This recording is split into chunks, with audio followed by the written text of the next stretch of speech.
Welcome into the PHNX Suns podcast brought to you by our friends at the DraftKings Sportsbook app, America's top-rated sportsbook app. Don't forget to rate, review, and subscribe wherever you listen to your podcast. We greatly appreciate it. I'm Lindsey Smith. That's Saul Bookman. That's Espo. And guys, we're going to break down some of the trades that just went down in the NBA involving the Phoenix Suns, a few other ones.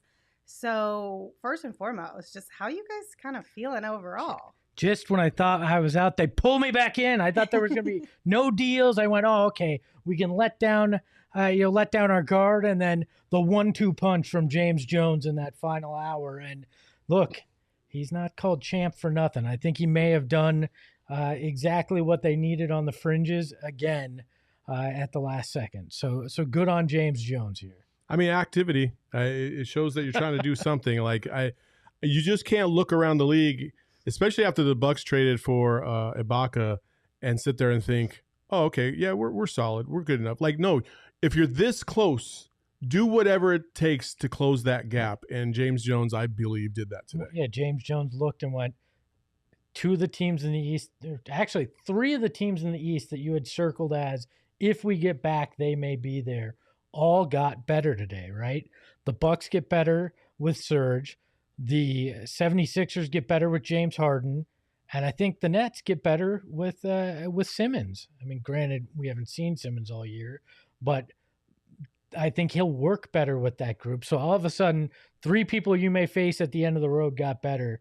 James Jones, I think, realized, all right, we got to do these things around the fringes to make sure we don't fall into the same trap that happened last year in the playoffs where we just didn't have enough depth. You can't say that about the Suns team. They were already one of the deepest teams in the league. They just became more so. We probably should tell people what those deals were. Yeah. We haven't even mentioned that yet. No, it's totally fine. I'm sure people are semi-aware of it. But the first one that came out from Adrian Wojnarowski, of course, is the Pacers are finalizing a trade to send forward Torrey Craig to the Suns for Jalen Smith and a future second-round pick. We've talked a lot about the Suns needing to, quote-unquote, fill that Torrey Craig role. Who better to fill it than Torrey Craig himself, right? For sure. Listen, Torrey had a fantastic year last year. It'll be interesting to see because he has trended downward this season with the Pacers, but it's the Pacers, and they don't have Chris Paul, and they don't have Devin Booker, and they don't have a big down low that can. Well, they did have a big down low. So let me rephrase. They have DeAndre and the Suns do. So Torrey Craig being a part of the team last year I feel like he should return to form somehow because he could do a little bit of everything. And as long as his three-point shooting can pick up a tick, I think this is a definite W for the Suns. But look, you got to consider, he was playing in Indiana, right? Mm-hmm. Look at who was around him. Just the fact that he's going to have stars around him that can get him open looks should raise that three-point percentage, right? Because he's going to get those easy looks that he got in Phoenix last year. He wasn't getting those in Indiana. I also like he signed for 2 years, right? I mean, this is a move. And this is James Jones again, not being afraid to admit I made a mistake. He probably realizes I should have just signed him to the 2-year, $10 million contract in the offseason, but he's not too caught in his own feelings to go, but I'm willing to bring him back on a trade because I damn fucked up. All right, I'll make up for it. Yeah. You done fucked up. All right. Well, I mean, it is a really good quality to have in your general manager to be like, okay, maybe I should have stuck around with this person. Let's go back and get him again for another. Sometimes you have to go back to your ex. Yeah. It's okay. And you didn't give when you say it like that, I don't love it. I mean, you sometimes you have to grow and understand what you lost, and then you realize it and you go back. We've seen that a million times in sitcoms. Torrey was not a bad ex. It was just it didn't work at the time. All right, they were on a break. It was like a long distance thing, right? And then they moved to the same city, and that's what they were on a break, and then they cheated on them with Landry Shamet and realized, oh no, what have we done? But they were on a break, so it was okay. Look, I like this too because we talked about it the other night. Jalen Smith had no future here, right? They made that abundantly clear when they didn't pick up his option. So instead of holding on to a lame duck guy, you get a very valuable piece, for depth that you're not going to have to teach how to play in the game. Right. You're not going to have experimental minutes with him at one position or another. This is a guy, you know what you're getting. You know you can go small ball with him at the 5 if you need to. You know he's going to give you hard-nosed defense, and you also know if he doesn't play for a few games, he's still going to come in and bring the same effort the next time he's in the lineup. I like this move. It's Jalen Smith, a second rounder. You're giving up nothing that was going to impact you right now. So I'm fine with it. So let's take a little bit of a peek at some of the numbers from like regular season averages from his time with Phoenix last year to his time with the Pacers this year. Difference in games played, of course, 32 with the Suns last year, 51 this year with the Pacers.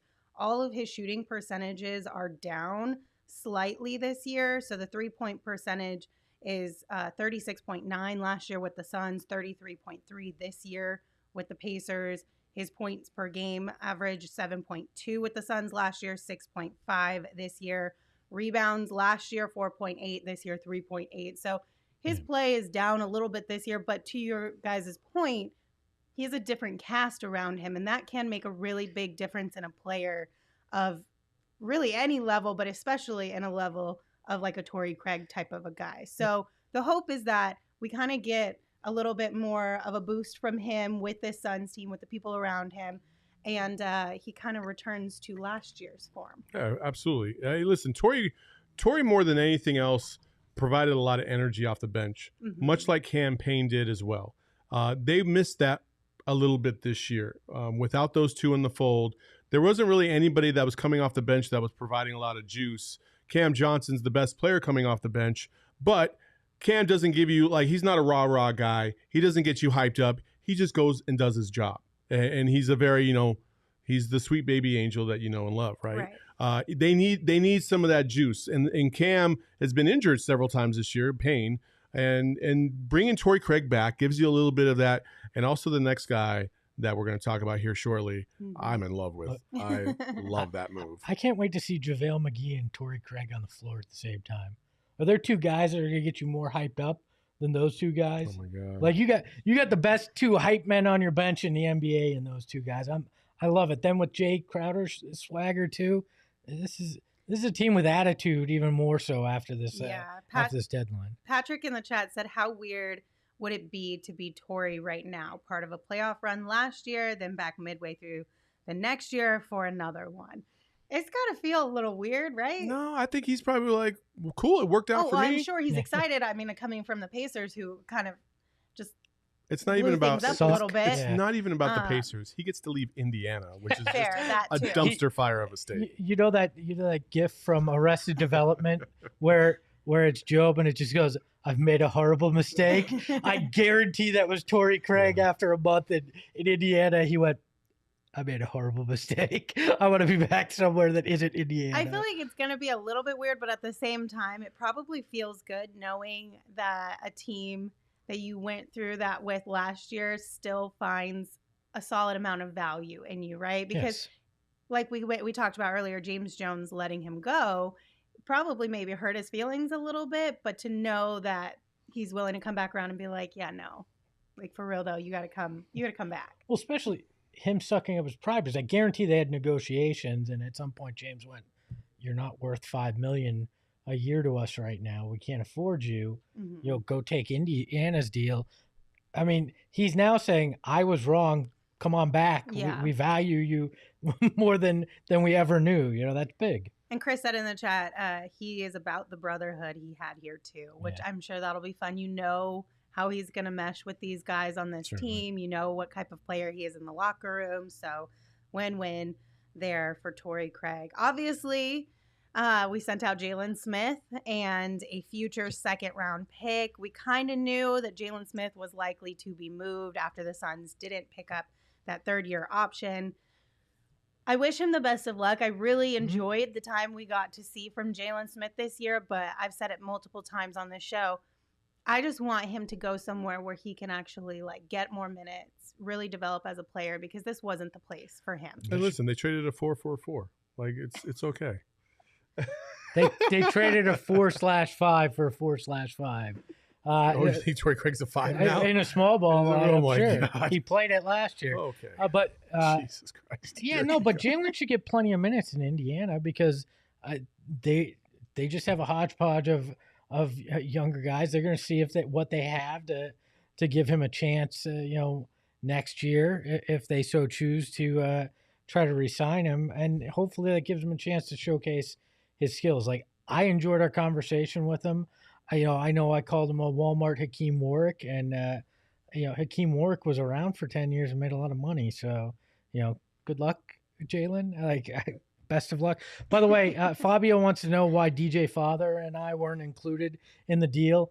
Indiana doesn't allow rap in their state, and that was that was kind of what we were trying to do with Sticks Kids. So you cannot call that rap. Yeah, I was about to say, I was like, was that was rap? I meant for Indiana. Indiana qualifies that's rap for that. So that was too hardcore. If you have for two Indiana. Sentences back to back that rhyme at the end, then it's rap. Yes, it was too hardcore for Indiana. By the way, we are required to do a live rendition of Sticks Kids. Should we do it pre-game, DJ Father? No, right now. Do it right now. No. We're not prepared. I have something else prepared for that. I got a stuffed nose. My vocal cords haven't been stretched. Yeah. It's got to be post-game. Post-game, you can stick around for it. I don't remember the lyrics, so I got to go back and look at the document. But can we talk about the real big trade today? Yes. Because this one's the one that makes me more excited than Torrey Craig. Yes, we can. But real quick, let me do an ad read. He already put it up on the screen. I was going to do an ad read. Let me just do it real quick. Children 5 and older are eligible for the COVID-19 vaccine. The vaccine is the best tool we have to reduce the chances of getting sick with COVID-19. The COVID-19 vaccine can reduce the risk of being hospitalized or dying from the disease. Safe, free, and highly effective COVID-19 vaccines are available throughout Arizona. Visit azhealth.gov/findvaccine for a location near you. Get yourself boosted, bolstered, and ready to go like the Phoenix Suns are for all of the fun playoff games that we'll have here in Phoenix, so that you can help keep yourself and your community and all of your Suns fellow fans safe. There was a great comment that somebody in the chat said the Nets now have nobody willing to take shots because they've got a backcourt with Ben Simmons and Kyrie Irving. So. Oh my gosh. Too soon. It's never too soon. All right, let's go ahead and take a look at the final move the Suns made. Shams Charania tweeted out that the Wizards are trading point guard Aaron Holiday to Phoenix. And then John Gambadoro said the Phoenix Suns gave up cash considerations to Washington and put Holiday in the disabled trade exception from Dario not being able to play. So Suns basically just took on his money. This is what they did with Torrey Craig last year. It was the cash considerations move, which paid huge dividends. And to the Ring of Honor member cash considerations, I will remember you. We can't get real music. I would love some Sarah McLachlan. Listen, Aaron Holiday is a motherfucking dog. Like, I love... Sorry. Love... Jesus Christ. You walked into that one. You should have known it was coming. Did I? I didn't realize. I didn't realize every time I Espo reference any animal, he was going to make that noise. I'm going to think of something here soon so he can make that noise as well. He's a fucking flamingo is what he is. So Aaron Holiday is a dog. From UCLA, he was just absolutely after it. In the NBA, he's just one of the most solid guards in the league to me. Like, I just feel like if you're looking for a backup point guard that's going to closely resemble what Chris Paul brings to the table, and I'm not saying he's not on that level, but he's going to get after it. He's much like his brother, just a smaller version. And I love that about what Aaron Holiday is going to bring to the table. And I would not be shocked if down the road, listen, Aaron Holiday is going to be far more consistent than Campaign. He just will be. Not as crafty a scorer, but he is as physical a guard as you will find in the NBA. And when you get into the playoffs and things get a little thick, Aaron Holiday is going to be ready. And I cannot wait to see him in the Suns uniform. I actually wanted them to draft him way back when he was coming out. Obviously, we got Mikal Bridges instead. I was cool with that, but still, like, Aaron Holiday has been one of my favorite players coming out of the draft in a long time. And so to see him in the Suns uniform, I'm excited about that. Well, and they did take a long, hard look at him. I believe he had 2 workouts here back when it was draft time. So they were looking at him. They found found him interesting and intriguing. I love this one. This one, you're literally giving up nothing, and you're getting a guy who, at worst, becomes your safety valve where you don't have to rely on Elfrid Payton. Like, we've seen enough of Elfrid Payton. I want a guy that'll come in, play defense, take care of the ball, and maybe hit a shot. That's Aaron Holiday right there for you. I'm not sure after what we've seen that's Elfrid Payton at all. I like Holiday. Would I have liked a guy that was more of a 1/2? Probably.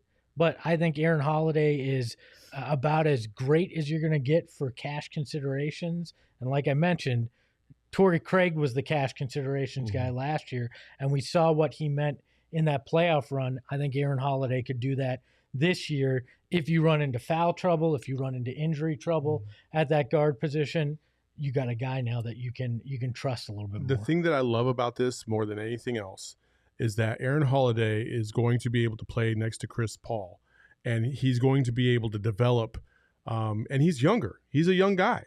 And he's going to look at Chris Paul and how he maneuvers, how he plays. And Chris Paul identifies more with what the type of player that Aaron Holiday is probably going to or aspires to be more than any other guard Aaron Holiday has ever played with. He's played with TJ McConnell. He's played with basically a bunch of guys that are just okay. Now it's Chris Paul. And and if you think he's going to come in and average 10 to 14 points a game, you're highly mistaken. That's not him. Defensively, though, he's going to get after it better than any other guard behind Chris Paul on this roster. Look, and he can hit the three, right? He's a career 36% three-point shooter, but 2 years ago in Indiana, he shot almost 40%, 39.4% from behind the arc on 3.3 attempts a game. Not a lot, but that shows you that if he is out there, he's still a threat if they sag off of him, where Elfrid Payton just ain't that guy. Mm-hmm. Okay, so there's a couple questions in the chat. So with this one, I am not totally familiar with how the disabled player exception kind of works, but I don't believe it creates a new roster spot. No. So I don't believe so either. Do we still have to waive at least one person? Yep. Or is that only if we wanted to pick somebody up in the buyout market, or if we wanted to convert Ish Wainwright's contract? So there was only one player that moved off the roster. They were already at the roster max, I believe. So my guess is they have to cut at least one player to be able to make this work. Which will probably end up being Ish Wainwright. No, but Ish is a two-way guy, yes, so it doesn't count. That's right. So it's going to have to be Abdel Nader, Frank Kaminsky, guys that are on 1 year deals that may not be back due to injury. You're going to have to come to some kind of terms there to allow it, because I don't believe it created a roster spot, and so that I believe that's what's going to have to be done here. Chris said Gerald tweeted the rule.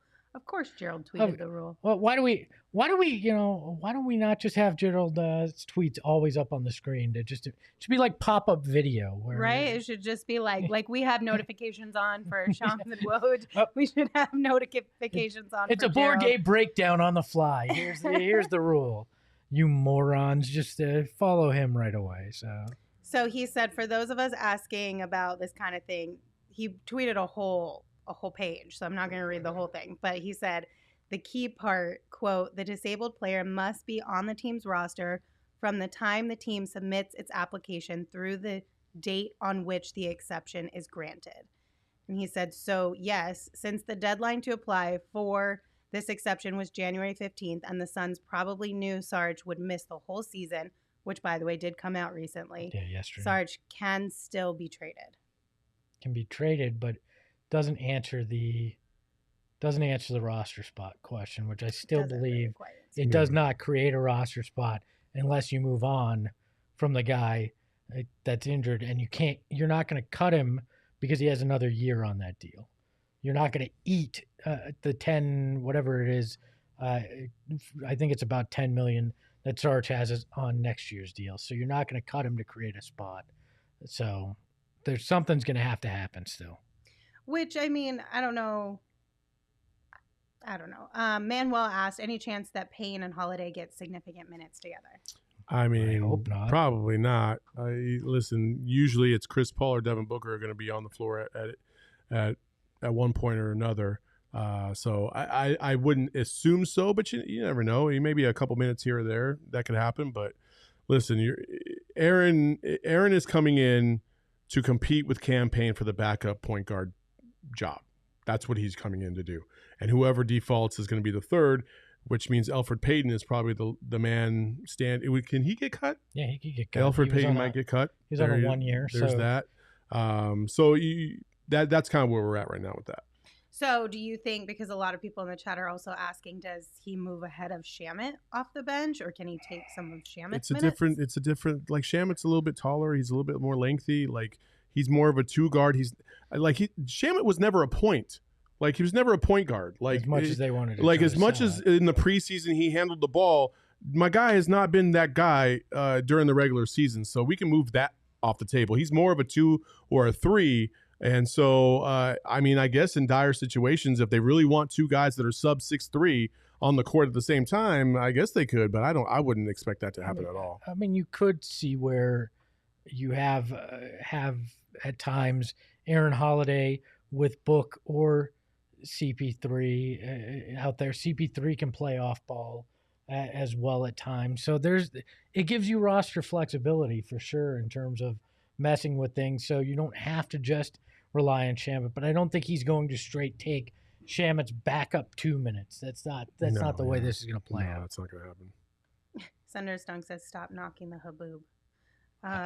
If the haboob comes back and plays like the guy last year, there's no reason to knock. I mean, he'll definitely be ahead of Holiday. The question is he that guy, and can he be that guy coming off injury? If he can't, now you have an insurance policy. That's why you make these kind of moves today. Insurance. You're protecting yourself. So no matter what, injury, COVID, whatever the case may be, you have guys that can step in, that can fill in those holes where you were lacking a day ago in those situations. Okay, so overall, and chat, weigh in, let us know what you think. What grade would you give the Suns for the way that they tackled this trade deadline this year? And you start off. I would probably give them a B, just because I think that the key guys out there that everybody was kind of hoping that we would swing for and get, either in the buyout market, which still could happen, or in trade, they weren't able to really come through on. I know people wanted Torrey Craig, but there was also,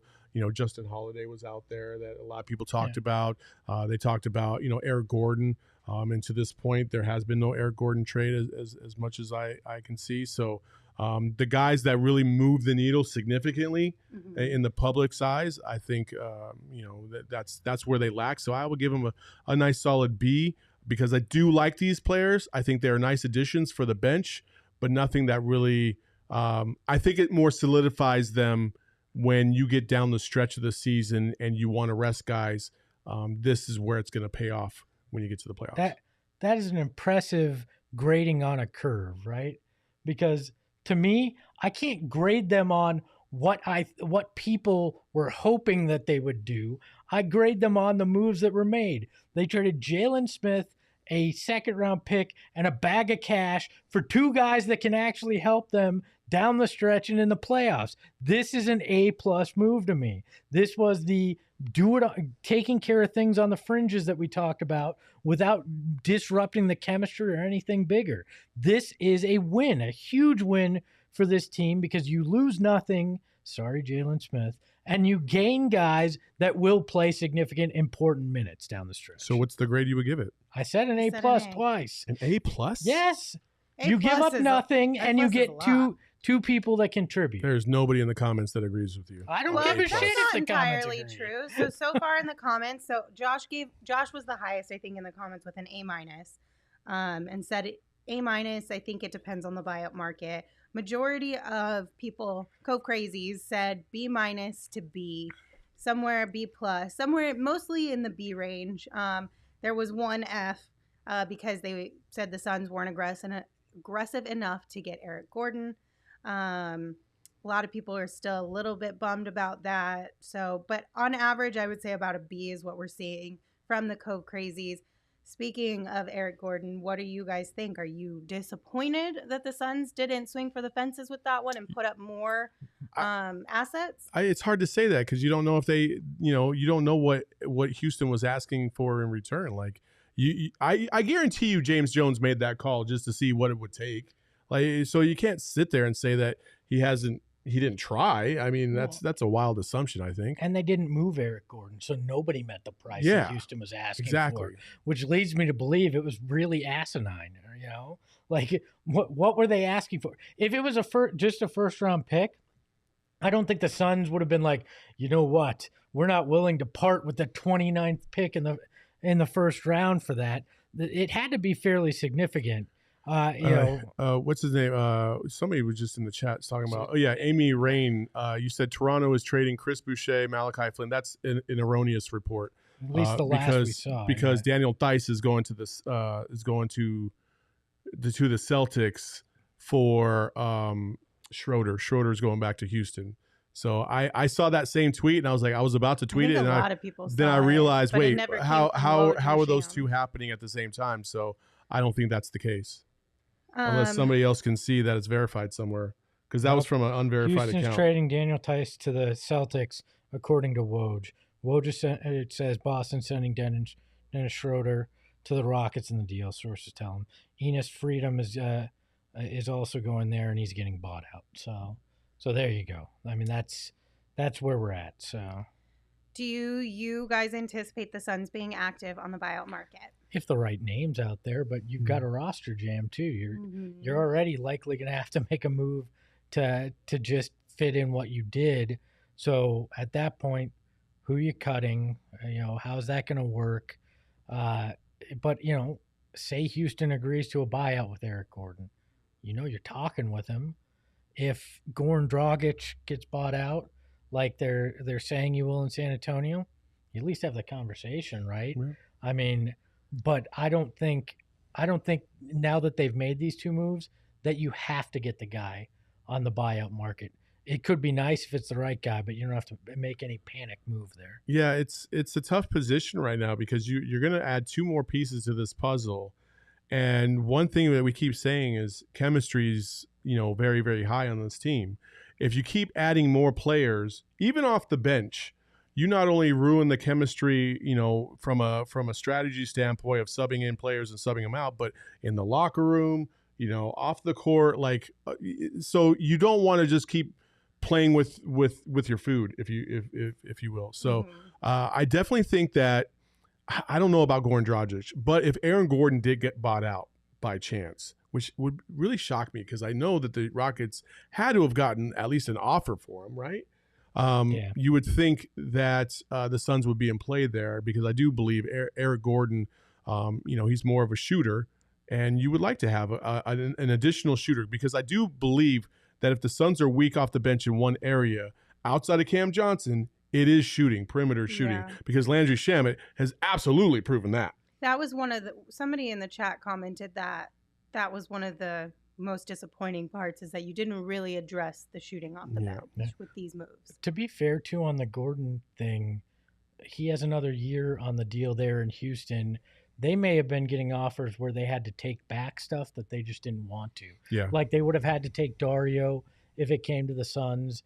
And maybe they just think it's easier to just buy him out and free up the space rather than have to take on somebody else's problem contract. And maybe that's why he didn't get dealt, and maybe a buyout would be a better option for Houston there. So that may have been part of what happened as well. But that James Jones will do his due diligence. We'll look at everybody on the buyout market, and if the right name's there, they'll make the roster move. I mean, people in the chat, the Cove Crazy, are talking about Kaminsky, Peyton. There's Nader. There are options that you could cut if you needed a roster spot. The bonus thing today, the biggest takeaway I have today is that there was moves across the league. People were trying to make some moves, but the main player in the West, as of right now, the Warriors, besides us, didn't really do anything today. And so as long as they didn't get better, right? Because they had the assets to go out there and make a fucking significant move. Had they done that, the Suns would be under the radar right now by Suns Nation, because they'd be like, we got to make a move to be able to counteract what they just did. But they didn't make a move. They feel pretty good with where they're at, allegedly, right now on the surface, and they will probably be players on the buyout market as well. Of course. So you just hope that they don't add somebody that's going to counteract what the Suns just did. But on paper right now, if you're putting those two teams together, and I do believe those are the two best teams in the NBA, the Suns right now have the advantage. You have what happened in the East. The Bucks got a little bit better by adding Serge. The Nets got a little bit better by subtracting Simmons and getting Harden. And the Nets got a little bit better by adding Simmons, who's more of he's going to defer to KD and Kyrie, which is what they need more than a Harden. And so I think by default they get better. It's very interesting. I do feel like there's now 5 teams right now in this race for a championship. And all 5 of them, for the most part, got better except for the Warriors. And it's just fun. Well, let's kind of go ahead, Espo. I was just going to say the Warriors probably look at getting Clay was their move. Yeah, so, for sure. Look, this is an arms race, and James Jones was a part of it today. And I'm glad, because if you sat back and they had done absolutely nothing, you start to feel like we saw this last year. True, but at the same time, they kind of made that move in the offseason too. You know, at least they tried to with Shamet and adding JaVale. And last year, we're sitting here talking about, man, if they had a JaVale last year, maybe things are a little bit different, especially when guarding Giannis to the rim, right? But you're right. You know, they realized that they missed on Shamet. You can't sit there and tell me that they don't think that they missed on Shamet right now, because I feel like they know, like, damn, why did we give him 4 years? At least 41? for this year. I mean, we don't know. He's still young. He could bounce back, develop, and play better. But this year, you're all in. You know that's not the answer. You can't rely on them, so they jump in. Yeah, for sure. So Chris in the chat and Steven bring up some good points. Chris said, good thing about today's moves is that they were salary neutral, still about $7 million below tax level this season, so easy to play in the buyout market. And mid-level exceptions. Right. So Steven said for the buyout market, we do have part of the biannual or the mid-level exception to give a larger contract. Yeah. So sorry, Steven. Didn't mean to step on your comment. there's moves that still can be made. And overall, nothing drastic was done that will shake up the chemistry of this team or hopefully harm it in any way, shape, or form. Before we move on to just kind of briefly talking about some of the big moves that were just made around the league, let me tell you guys about the moment we've all been waiting for since September, because it is finally here. So in honor of the big game, DraftKings Sportsbook, an official sports betting partner of Super Bowl 56, is giving new customers 56-1 odds on either team. Bet just $5 or more to get 280 in free bets if your team wins. Now, if you're not a new customer, you can bet on Super Bowl 56 props instead. DraftKings Sportsbook offers a wide range of props throughout the big game. Take your shot at winning cash by predicting props like if a non-quarterback will throw a pass, fourth down conversions, total yardage, and so much more. So download the DraftKings Sportsbook app today using the promo code PHNX and get 56-1 odds on either team. Bet just $5 or more and get 280 in free bets if your team wins with the promo code PHNX at DraftKings Sportsbook. That is 21 and older only, Arizona only. If you have a gambling problem, please call 1-800-NEXT-STEP. New customers only. Eligibility restrictions apply. See DraftKings.com/sportsbook for details. All right, guys. What's the trade that you were just like, wow? I did not think that the Simmons Harden deal was going to happen now. I thought it was going to happen in the offseason. Mm-hmm. But you got Harden and Daryl Morey, who are, the Brokeback Mountain. I just can't quit you. Like they can't. Those guys just have a thing for each other and being on each other's team there. But I actually think it makes both teams better, which is scary to think about because both of those teams were very good as it is, and they've gotten somehow. I won't say significantly, but they've gotten better by just making that swap. Plus, the Nets get Seth Curry too, I know Suns fans go, "Oh, isn't that the guy that was on a 10-day at one point with the Suns?" But he's blossomed into the Walmart version of Steph, and that's actually a good thing for him, and I think he'll have an impact with the Nets as well. That one caught me off guard.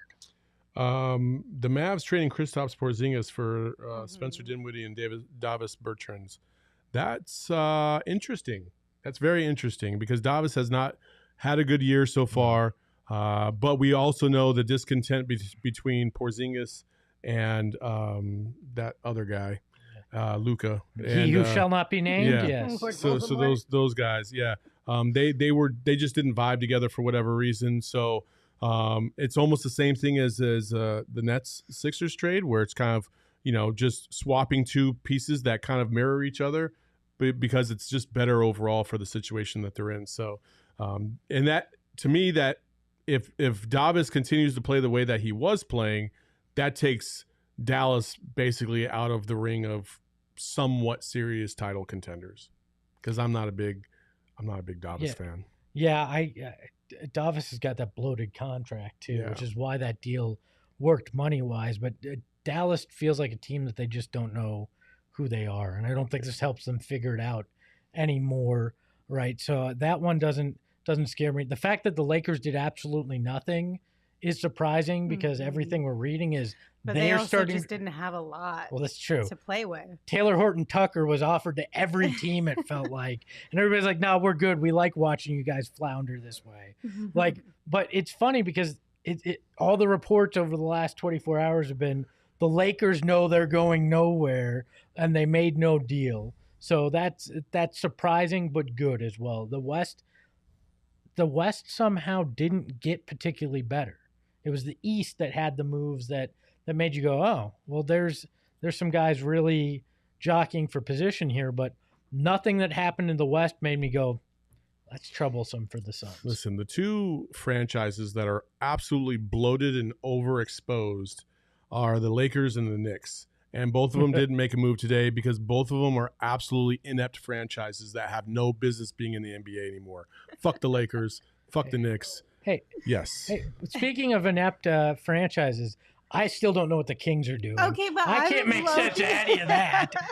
This is true. Fair. I am kind of curious to see how this kind of all shapes out for them in the long term. It's going to be interesting. I just have a lot of friends who work over at the Kings, and I feel so bad for them. It's like where we were when we worked with the Suns. I want you guys to turn a corner because I know that as human beings, y'all deserve it real bad. I feel like they have a button over there at the Kings that every 2 or 3 years, Vivek flips the plastic casing on it open, hits it, and it just means self-implosion. Let's just blow up whatever the hell we're doing here and try again. And it never makes any sense. I do not understand the Kings. There is one name that I would have liked the Suns to have taken a flyer on that moved, and Saul and I have talked about this. I think they should have went after Marvin Bagley the third. I would have loved to have seen just taking a flyer on him and what you could have potentially captured with that.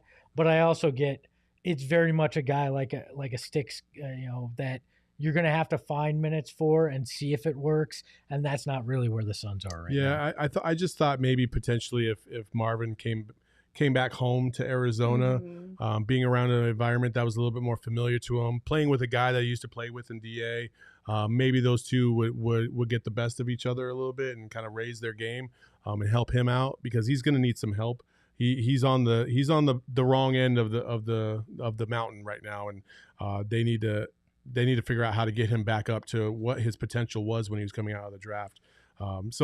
Listen, again, I just think the Suns did smart moves today. It's very James Jones-esque to do what happened today. We all kind of were like Torrey last year. Torrey ended up being a great addition to this franchise. He kind of disappeared a little bit in the last two series of the playoffs. But that Nuggets series, I think we all remember, the highlight alley-oop and the energy that he brought in that series alone, that made it worth it. And then you add Aaron Holiday, another dog off the bench.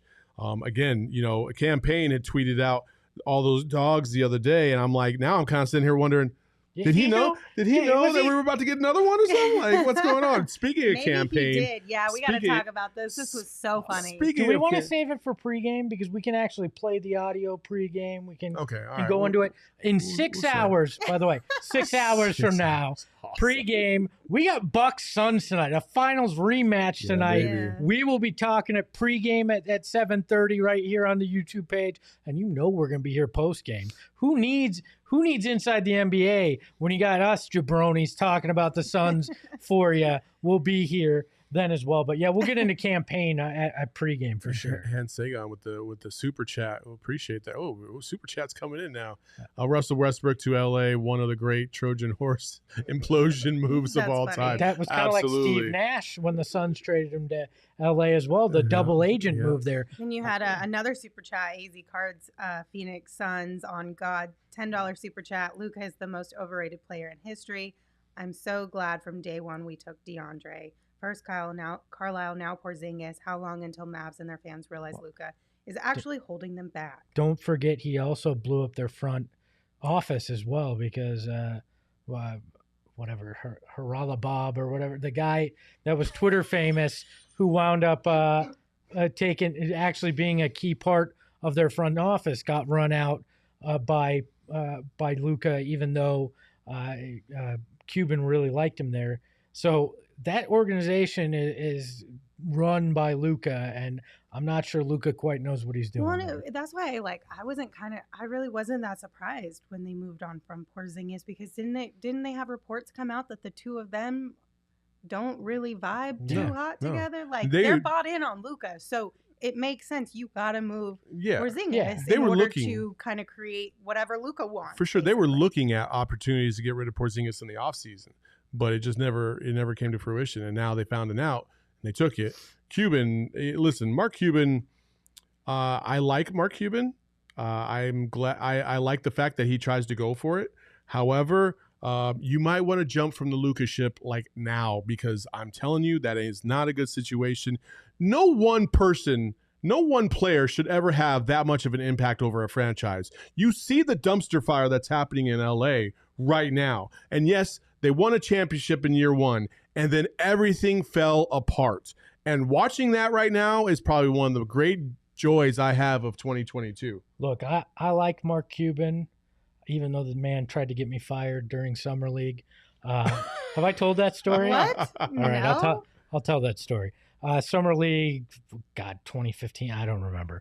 One of the times I had to spend 2 weeks in Vegas and lost half my soul during Summer League. There was a game. And glad you clarified that. Yes. My counterparts and I running social for teams would have a lot of fun during Summer League because they were meaningless games. We knew we could joke around. We were just getting things going. And so I was going back and forth with the Dallas guys, and like every power forward on both teams fouled out. So I made some joke that, maybe Mark Cuban should have something about, it was a joke about, what is it? The Shark show he's on. Shark Tank. Shark Tank. Thank you. That maybe he should have invested some of his Shark Tank money in some extra forwards for Summer League, because both teams were literally all their forwards had fouled out. Apparently, Mark Cuban got really pissed, called the Dallas guys, was livid, wanted to call Sarver, was like next level angry, right?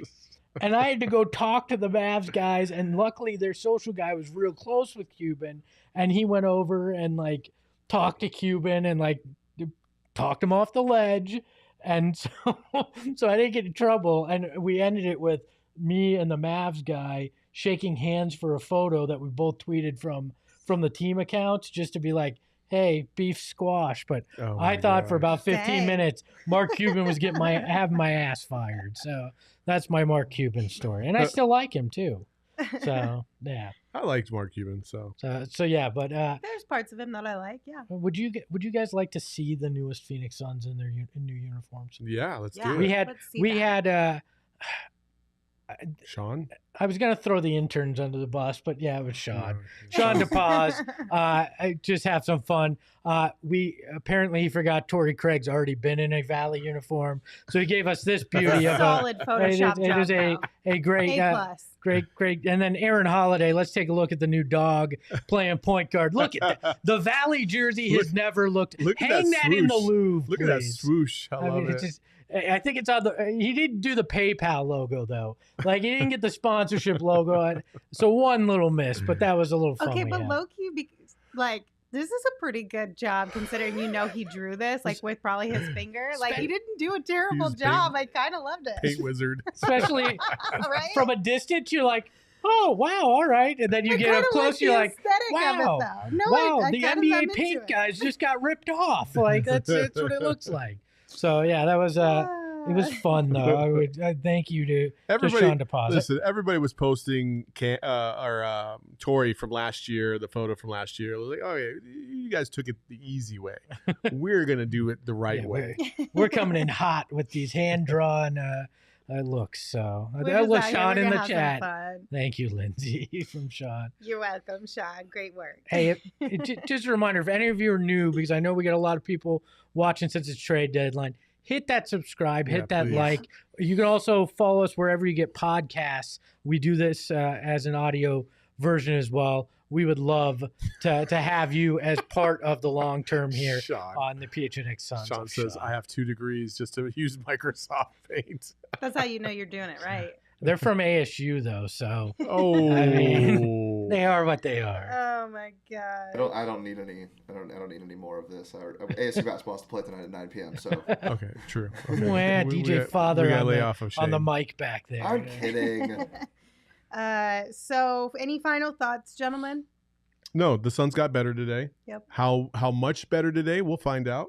But I think Torrey's in a much better place than he was before.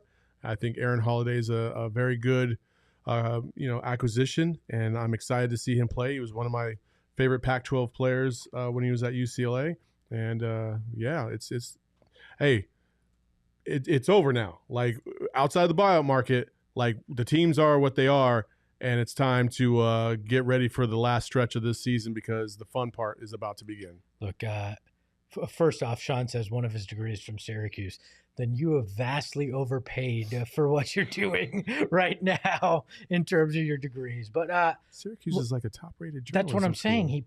But now he's doing Microsoft Paint work for us. ASU. So whatever. But anyways, somebody in the chat said the Suns got a little bit better today. It was Coda Kid said the Suns got a little bit better today. Well, guess what?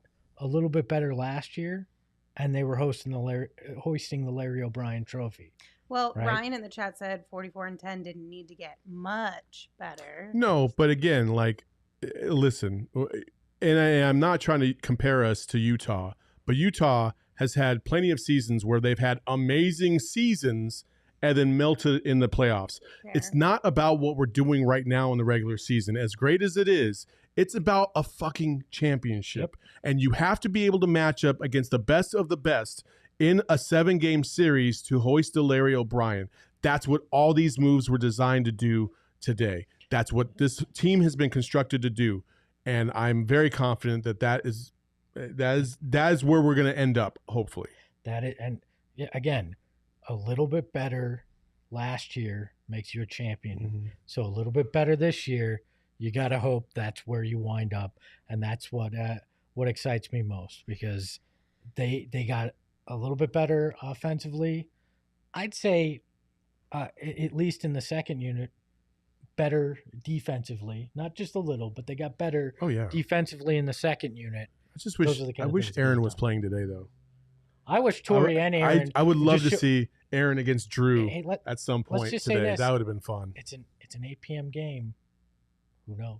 I don't think it works that fast. Who knows? I don't know where the Wizards are, if they're on the road, where Indiana was. But if it's close enough and everything gets approved, especially with Torrey knowing the system, you never know.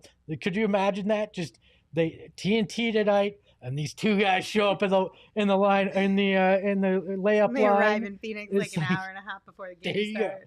Give that little extra boost on a big night in Phoenix.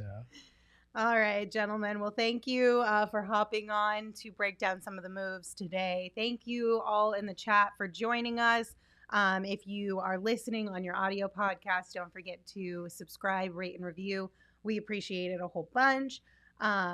You can follow us on Twitter, the show at PHNX_Suns, myself at Lindsey Smith AZ, Saul at Saul_Bookman, Espo at Espo. And don't forget to be right back here at 7:30 tonight, because we still got a whole bunch more to break down today. So 7:30 pregame. We got to let Lindsey go back home and get some sleep to get ready for tonight. This was my shoot around. Now I got to go take a nap. All right. Well, thanks for tuning in. We'll see you guys later.